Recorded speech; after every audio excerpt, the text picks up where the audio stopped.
그때 예수님께서 제자들에게 말씀하셨다. 너희 가운데 두 사람이 이 땅에서 마음을 모아 무엇이든 청하면 하늘에 계신 내 아버지께서 이루어 주실 것이다. 두 사람이나 세 사람이라도 내 이름으로 모인 곳에는 나도 함께 있기 때문이다. 그때 베드로가 예수님께 다가와 주님, 제 형제가 저에게 죄를 지으면 몇 번이나 용서해 주어야 합니까? 7번까지 해야 합니까? 하고 물었다. 예수님께서 그에게 대답하셨다. 내가 너에게 말한다. 7번이 아니라 77번까지라도 용서해야 한다. 주님의 말씀입니다.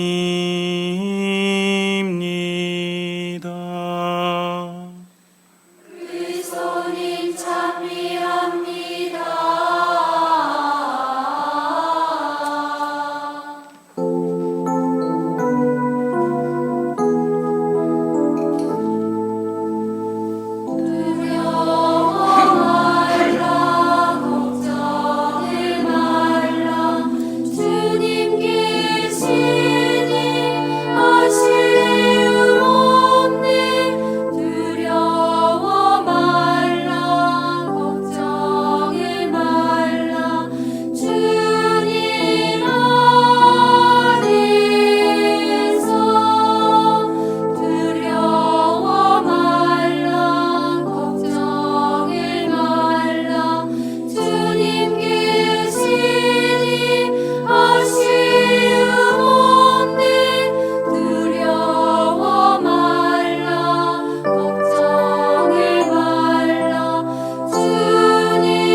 앉으십시오. 우리가 주님께 청하면 주님께서 내 기도를 들어주시는 것, 그것이 우리들의 바람이죠. 분명히 예수님께서는 너희가 청하면 하늘에 계신 내 아버지께서 무엇이든 들어주실 것이다 라고 말씀하셨기 때문입니다. 하느님은 인간을 너무나 사랑하시죠. 그렇기 때문에 더 좋은 것을 주려고 하십니다. 그런데 문제는 내가 살아가면서 그렇게 바라고 청하는 것이 이루어지지 않는다는 거죠. 그렇다면 하느님께서 나를 사랑하지 않으시는 걸까? 아니면 하느님은 안 계신 걸까? 라는 질문을 우리가 머리로가 아닌 실천적으로 하게 됩니다.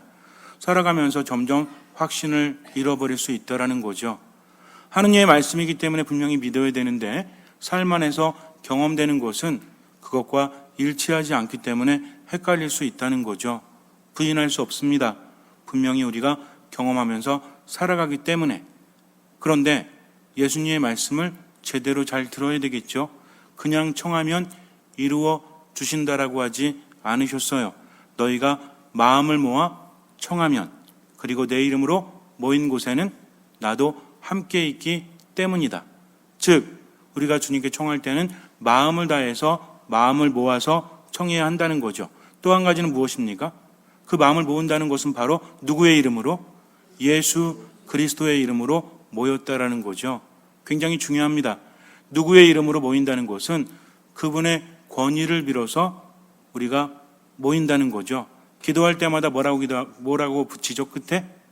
우리 주 예수 그리스도를 통하여 비나이다 라는 것은 예수님의 권위로서 내가 예수님과 함께 있으니 내가 예수님을 따르니까 내가 모시는, 내가 믿고 의지하는 그분의 권위로서 이것을 청합니다 라고 한다는 거죠. 즉 중요한 것은 예수님 안에 머물면서 그분을 따르는 사람들이 마음을 모아서 그분의 이름으로 청한다는 겁니다. 그런데 우리가 청할 때 주님의 뜻이 뭔지는 생각하지도 않고 그저 내가 바라는 것만을 앵무새처럼 그냥 간절히 반복하면서 예수님의 이름을 빌어온다면 이것은 마음을 모은 것도 아니요 예수님의 이름으로 기도하는 것도 아니라는 거죠. 그래서 기도할 때 가장 중요한 것은 내가 청할 때 누구의 이름으로? 예수 그리스도의 이름으로 그분을 따르면서 최선을 다하면서 나머지를 맡긴다라는 거죠. 하느님께서는 우리가 청하기도 전에 이미 알고 계시다라고 예수님께서 말씀하셨어요. 그러니까 내게 정작 필요한 것, 내게 유익한 것은 하느님께서 이미 알고 계시다는 거죠. 중요한 건 뭐냐면 내가 하느님 안에 머무는 것입니다. 그래야만 그 좋은 것들을 다 받을 수 있기 때문에, 그래서 그냥 뭔가를 간절히 청한다는 것이 맹목적으로 이루어지기만을 바라는 것이 아니라 하느님 안에 머물기 위해서 최선을 다하는 것이 마음을 모으는 것이요 예수님의 이름으로 모인 것이라는 것을 분명히 알아야 합니다. 그래서 우리는 내가 무엇을 청하는지 하느님께 알려드리는 것이 아니라 그분의 뜻이 무엇인지를 내가 깨닫고 실천하는 데 중심을 두어야 한다는 거죠. 이것을 우리가 두 글자로 뭐라고 하죠? 하느님의 뜻을 알고 그 뜻을 실천하기 위해서 노력하는 걸 뭐라고 합니까? 뭐가 있다라고요? 믿음이라고 하는 거죠. 믿음이라는 게 하느님 이름 부르면서 예수님 이름 부르면서 노래만 하는 게 믿음이 아니라 그분의 뜻을 알고 그것을 실천하는 것, 이것이 바로 참된 믿음이라는 거죠. 이런 믿음이 있을 때 뭐가 일어나죠? 기적이 일어납니다. 즉 내가 바라는 것들이 이루어지기 위해서는 뭐가 필요하다? 믿음이 필요하다는 거죠. 근데 내가 가진 믿음이 정말 믿음인지는 생각해 봐야 돼요. 하느님의 뜻에는 관심이 없고 그저 내 중심으로 청하기만 한다면 이것은 참된 믿음이라고 말할 수 없습니다. 기억하십시오. 하느님께서는 청하기도 전에 알고 계신다. 우리에게 필요한 것은 무엇이다? 믿음이다. 믿음이 있을 때 기적이 일어나기 때문이다. 하느님 안에 머무는 것이 가장 큰 것이다라는 것을 우리가 잊지 않고 살아간다면 우리가 바라는 것뿐만 아니라 더 좋은 것들이 우리 삶 안에서 분명히 이루어질 것입니다. 그래서 그분의 말씀을 듣고 그 말씀을 내 안에 간직하면서 살아가는 게 가장 중요하다는 거죠. 하느님을 삶의 첫 자리에 둔다는 것은 다른 것이 아닙니다. 그분의 뜻을 알고 그분의 뜻을 실천하기 위해서 최선을 다하는 것. 그러나 겸손하고 순명하면서 그분 안에 머무는 것. 주님을 따르는 데 있어서 가장 중요한 것이 겸손과 순명이죠. 이것이 없다면 믿음이라고 말할 수 없어요. 그렇다면 겸손과 순명을 구체화해서 여러분께 말씀드렸죠. 아무것도 판단하지 말고 모든 것을 하느님께 맡기고 그리고 뭐해라? 베풀면서 살아가라. 따라하세요. 아무것도 판단하지 말고 모든 것을 주님께 맡기고 베풀며 살자. 이것만 기억하시면 돼요. 이게 믿음이 있는 사람이기 때문입니다. 세 마디지만 굉장히 힘든 거예요. 아무것도 판단하지 않는다. 기분 좋을 때는 괜찮아요. 그런데 슬픔이 지나칠 때, 아픔이 너무나 클 때도 정말 판단하지 않을 수 있는가? 희망이 보이지 않고 절망 속에서도 모든 것을 맡길 수 있는가? 그런 상황에서 나는 과연 베풀 수 있는가? 이 세 가지를 곰곰이 생각해 봐야 합니다. 베풀지 못한다는 것, 온전히 맡길 수 없다라는 것, 그리고 판단한다는 것, 이것은 하느님 안에 머무는 사람의 태도는 아니라는 거죠. 쉽다 어렵다가 아닙니다. 사느냐 죽느냐가 정말 중요하기 때문에 그래요. 그래서 그분의 말씀을 받아들일 때 거부하는 것이 아니라 이 몸은 주님의 종입니다. 말씀하신 대로 이루어지기를 바랍니다라고 하셨던 성모님처럼 그분의 말씀이 우리에게 부담이 된다고 할지라도 분명히 기억해야 돼요. 나는 모든 것을 맡겼다. 아무것도 판단하지 않는다. 그리고 베푼다. 내가 믿는 것은 하느님께서는 나를 나보다 더 잘 아시고 더 사랑하신다. 그분은 청하기도 전에 이미 알고 계신다. 이런 신념 속에서 살아가야 한다는 겁니다. 예수님께서 우리에게 하시는 말씀이 너무나 부담스러울 때가 있어요. 어떻게 이게 가능해? 이게 사람으로서 정말 가능해? 라고 뭐 하면 안 되죠? 판단하면 안 된다는 겁니다. 힘들 때는 뭐 하면 돼요? 기도하면 돼요. 주님의 도우심을 청하면 된다는 겁니다. 오늘 예수님께서는 우리에게 7번씩 70번이라도 용서하라고 하십니다. 우리가 왜 용서해야 될까요? 용서를 정말 할 수 있을까요? 용서라는 것이 내가 정말 할 수 있는가? 용서를 하고 싶어도 용서가 안 될 때가 있죠. 그럴 때 어떻게 용서할 수 있는가? 상처가 크기 때문에 용서할 수 없고 또 용서를 하고 싶지만 용서하게 되면 더 큰 슬픔에 빠질 것 같을 때도 있죠. 그래도 우리는 용서를 해야 됩니까? 용서를 하지 말아야 됩니까? 주님께서는 무리한 요구를 하십니다. 그래도 용서하라고 하시죠. 왜냐하면 7번씩 70번을 용서하라는 것은 단순히 77번 또는 490번 용서하라는 게 아니에요. 이 구절은 7번씩 70번 또는 77번 이렇게 번역될 수 있기 때문입니다. 고대어기 때문에 우리가 아주 명확하게 구분하는 것이 아니라 7번씩 70번 때로는 77번. 중요한 건 7이 2번 반복되어졌다는 거죠. 성경을 묵상할 때 숫자는 굉장히 중요한 의미가 있죠. 7이라는 숫자는 무엇을 의미합니까? 하느님께서 6일 동안 세상을 만드시고 마지막 7일째 쉬셨다. 이 쉬는 것까지 포함해서 세상을 창조하셨다는 거죠. 그러니까 7일 동안 세상을 창조하셨다는 것은 월화수목금토일 이렇게 잰다는 것이 아니라 완전함을 의미한다는 거죠. 그리고 예수님께서 이제 사도들을 뽑으시고 나중에 그 사도들이 부제들을 뽑을 때 몇 명을 뽑았죠? 7명의 부제를 뽑습니다. 또 성전에는 등잔이 7개가 놓여져 있었어요. 그래서 7이라는 숫자, 또 노아의 홍수 때도 어땠습니까? 7쌍씩 굉장히 중요하다는 거죠. 그래서 7이라는 것은 뭘 의미한다? 완전한 것을 의미한다. 그래서 7번씩 70번이라고 하면 490번 또는 77번 그래서 꾹 참고 있다가 76, 77, 78번 때째 되면 어떻게 해요? 내가 77번 용서했으니까 이젠 용서할 수 없어. 너 죽었어. 이렇게 하라는 것이 아니라는 겁니다. 언제까지 용서해라? 무한대로 용서할 수 있어야 한다는 거죠. 아니 어떻게 무조건 용서합니까? 저 인간이 바뀌질 않는 걸. 여기서는 우리가 분명히 생각해야 되는 것은 마태복음 14장에서는 어떤 형제가 잘못을 했을 때 그에게 가서 타일러 주어라. 그리고 그가 듣지 않거든 2-3명이 함께 가서 또 타일러라. 그래도 듣지 않거든 교회에 알려라. 라고 예수님께서 말씀하셨어요. 그리고 나서 오늘 바로 마태복음 18장에서 이야기하고 있는 겁니다. 즉 여기서 용서한다는 것은 상대방이 나에게 용서를 청하고 자신의 잘못을 뉘우칠 때 얼마나 용서해 줘야 하냐는 거죠. 그렇다면 용서라는 것은 왜 해야 되는 걸까요? 하느님께서 나에게 좋은 것을 주시면서 내 속 터져 죽으라고? 나 화병에 걸려서 죽으라고? 아니 어떻게 나를 사랑하면서 그렇게 말씀하실 수 있을까? 라고 생각되어질 수 있죠. 그러나 분명히 생각해 봐야 합니다. 1899년에 프랑스에서 성당을 짓고 있었습니다. 디물린 신부님이 주임 신부님이셨고 신자들이 함께 이쁜 성당을 만들기 위해서 노력을 하고 있었어요.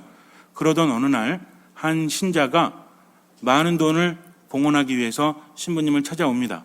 근데 신부님은 출타 중이었어요. 그래서 종지가 와서 묻습니다. 어쩐 일이시오? 아, 제가 성당 짓는데 봉헌하기 위해서 이렇게 봉헌금을 가지고 왔습니다. 신부님은 어디 가셨습니까? 지금 출타 중이시오. 이렇게 종지기의 말을 듣고 그는 성당마당에서 기다리고 있었어요. 종지기가 가만히 보니까 굉장히 커다란 가방에 돈이 가득한 것 같아요. 갑자기 욕심이 생깁니다. 그래서 망치를 가지고 가서 뒤에서 때려요. 이 사람은 맞고 죽습니다. 그리고 종지기는 그 시신을 사제관으로 옮겨요. 그리고 신부님의 책상 속에 망치를 넣어둡니다. 그리고 밖에서 신부님을 기다려요. 한참 후에 신부님께서 오셨습니다. 종지기는 가서 말해요. 신부님, 제가 고해성사를 청합니다. 그래서 이제 고해소로 갔죠. 그리고 자신의 죄를 모두 이야기합니다. 신부님은 다 들었죠. 이제 알고 있습니다. 그러나 고해소에 들어온 사람을 어떻게 할 수 없어요. 그래서 사제경을 외워주고 이제 사제관으로 들어갑니다. 과연 시신이 있었죠? 신부님은 경찰에 신고를 해요. 왜? 시신이 있었기 때문입니다. 경찰들이 와서 조사를 합니다. 그러나 신부님은 말할 수 없어요. 누가 죽인지 알고 있음에도 불구하고 말할 수 없습니다. 책상에서 피 묻은 망치가 발견이 됩니다. 그래도 신부님은 아무런 말씀도 할 수 없어요. 왜? 고해의 비밀이기 때문입니다. 간접적으로라도 말할 수 없어요. 내가 아니라고도 말할 수 없습니다. 분명히 여기에 있었고 어떤 증거를 대야 되는데 그것을 대게 되면 그 사람에 대해서 밝혀야 되기 때문에 신부님은 자신의 무죄를 주장하지 않습니다. 많은 사람들이 난리가 났죠. 그렇게 존경하던 본당 신부님이 돈을 노리고 사람을 죽였다니 이제 사람들은 실망하고 신부님을 욕하면서 교회를 떠나갑니다. 그리고 재판을 받는데 악마의 섬에서 종신형이라는 판결을 받습니다. 섬이 있었는데 거기에는 사람이 살아갈 수 없는 아주 열악한 환경이었어요. 그래서 죽을 죄를 지은 사람들이 모여서 종신형을 살아갑니다. 종신형 아니라 10년도 제대로 버틸 수 없었기 때문에 일단 거기 들어오면 죽는다고 봐야 돼요. 그런데 신부님은 빠져나올 수 없는 종신형을 거기서 살아갑니다. 그렇게 시간이 흘러요. 25년이 흘렀습니다. 파리의 한 빈민촌에서 한 사람이 고해 신부님을 청합니다. 그리고 경찰에 자수를 해요. 이렇게 말합니다. 25년 전에 어느 성당에서 신도를 죽였던 것은 디물린 신부님이 아니라 바로 종직이었던 나였습니다. 이제 죄를 고백합니다. 25년 만에 무죄가 드러나서 신부님은 풀려나게 됩니다. 그리고 성당에 다시 오셨죠. 예전의 모습이 아니었습니다. 나이가 든 데다가 워낙 고생을 많이 했기 때문에 얼굴에는 주름이 가득했고 몰골은 말이 아니었습니다. 그 사실을 들은 사람들이 모여들기 시작을 해요. 너무나 죄송했기 때문입니다. 믿지 못한 것에 대해서, 의심한 것에 대해서. 그래서 신부님 앞에 무릎을 꿇고 눈물을 흘리면서 용서를 청합니다. 신부님은 그들을 극히 바라보면서 미소만 지을 뿐 아무런 말씀도 하지 않으십니다. 실제로 있었던 일이죠. 우리가 고해의 비밀이라고 해서 사제들은 들은 것을 발설할 수 없고 암시조차 할 수 없습니다. 어떤 이야기를 듣더라도 그것에 대해서 말할 수 없다라는 거죠. 왜냐하면 고해의 사제가 그것을 발설하게 되면 사제는 자동 파문이기 때문입니다. 그냥 신앙생활조차도 할 수 없어요. 그래서 지금까지 역사 안에서 사제가 고해를 듣고 그것을 공공연히 드러내서 문제가 되었던 적은 들어본 적이 없어요. 사람은 원래 말하고 싶죠. 어떤 비밀이라도 말하고 싶은데 정말 중요한 거. 지금은 말하지 못하더라도 한 10년 지난 다음에 이제는 말할 수 있다. 이런 거 하고 싶지 않아요? 그러나 사제는 죽을 때까지 침묵을 지켜야 합니다. 그것이 깨어진 적은 여태까지 알려진 바 없고요. 그 자체가 바로 기적이라는 거죠.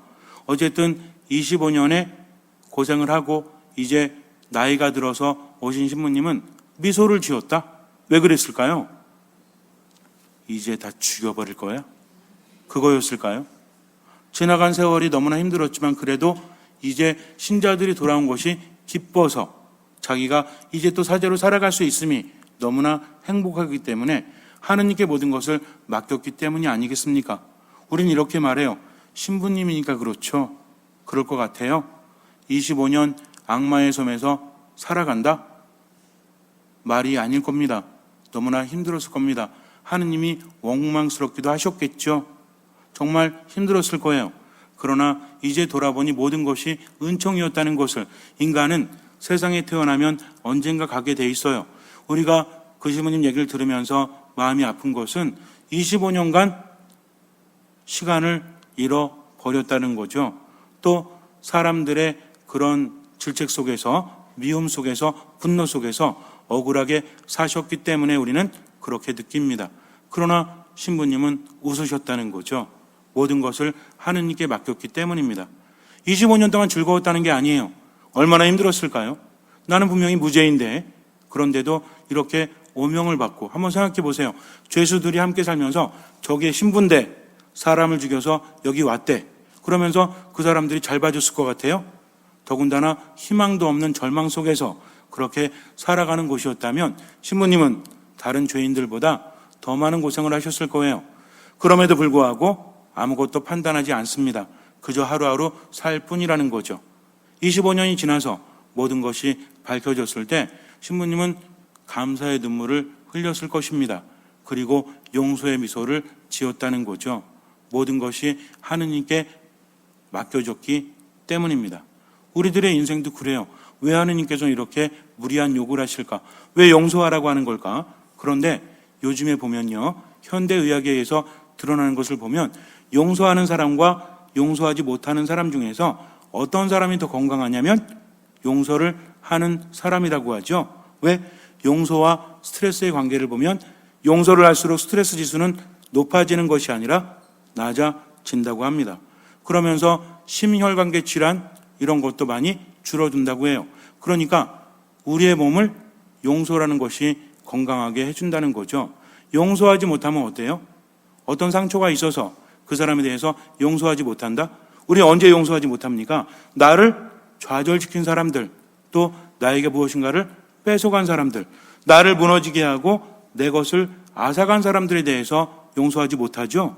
그게 마음이든 아니든 눈에 보이는 것이든 보이지 않는 것이든 나를 무너지게 한 사람들, 내 것을 빼앗아간 사람들에 대해서 우리는 용서할 수 없어요. 왜 그렇습니까?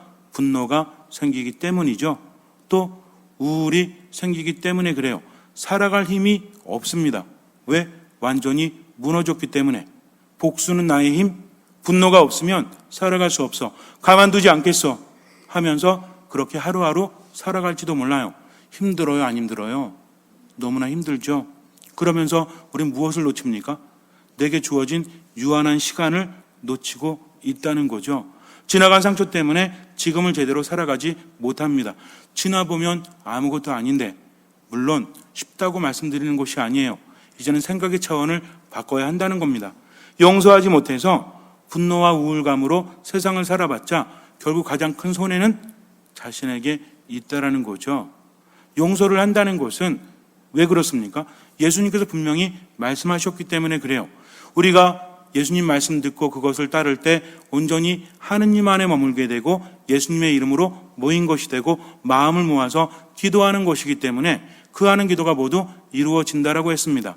그런데 예수님께서 우리에게 뭐라고 하셨어요?